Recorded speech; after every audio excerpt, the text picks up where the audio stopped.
Hi, I'm Rosie and this is Room Diaries.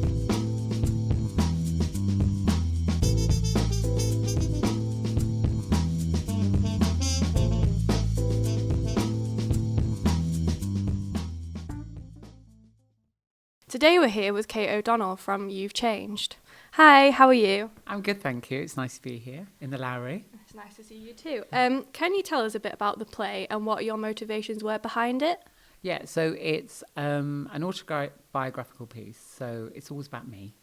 You know, that I make all my work is kind of quite autobiographical, and I try and reflect on what's going on, maybe because I'm transgender. So it's kind of about how just about how my experience reflects what's going on in society. So the show's called You've Changed. So it's very much about how much I've changed in the last 14 years. But it's also asked the question, how much have you changed? So how much has society changed? So I think that's kind of a question about it. And I transitioned in 2003. And I feel like back then it might as well have been the 1930s because nobody had a clue what was going on. So I've set the show in the 1930s. So I transitioned from Fred Astaire to Ginger Rogers during the show, and I have Fred Astaire and Ginger Rogers dance routines. I've written some music in that style, so I very much draw on that 1930s aesthetic to tell my story. Do you have a favourite scene in You've Changed? There's a few that I really love. The two scenes that I really love are probably the ones that I was most anxious about. I tend to find that happens when you're making a show. The bits that you're probably a bit braver about and take risks. Like there are two. I decided to bring some dance into this show, so I brought the choreographer Lee Anderson in, who's quite a really well-known choreographer in England. And she choreographed two pieces for the show, and I haven't done any dancing for about 25 years, so I was a bit nervous about that. So we recreate a Fred Astaire and Ginger Rogers routine, so I have another dancer on stage. So that was one I was quite anxious about that. And also there is a scene where I talk to my vagina. I have a conversation with my vagina, and these two pieces I remember thinking they were the bits I felt anxious about, kind of doing the dance routine and kind of exposing myself physically in a way. And they are two of my favourite scenes now. So when I'm kind of performing, I kind of know they're coming up. So there's a real... I really kind of love the areas where I've really pushed myself. There's also a scene that I like is where when I went to see a psychiatrist, when you transition, you have to kind of go and see a gender psychiatrist. And I've got the script of what the report that my psychiatrist said, and I do a kind of dance routine to it and have a lot of fun with it. So that's the point in the show. There's a couple of points in the show where I feel like the energy really changes and I kind of come to life. So mainly when I'm jumping around and being silly, really, you know. What should the audience watch out for in the show, and did you feel the pressure with it just being a solo performance, or are you excited to be on your own and to be doing exactly what you want to be doing? I don't know. I feel like there is a lot of pressure when it's you.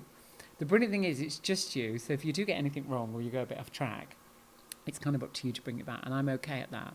But yeah, you don't have a break. It is exhausting. That hour, I'm on stage for an hour, pretty much. I think there's a few little pauses we've put in where there's a film shown that I get to kind of have a drink of water and get a costume change. We've tried to put different energies in the show so I can come off script a little bit and have a bit of fun with the audience. And I find those are really special bits, and I love that. So you liken gender attitudes today to those of the 1930s.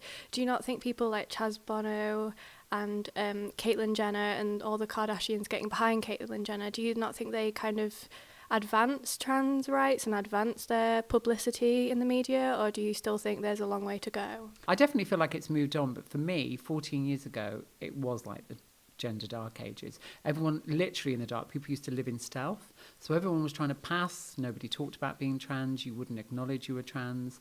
You were kind of hiding it, and it kind of felt like lying a lot of the time.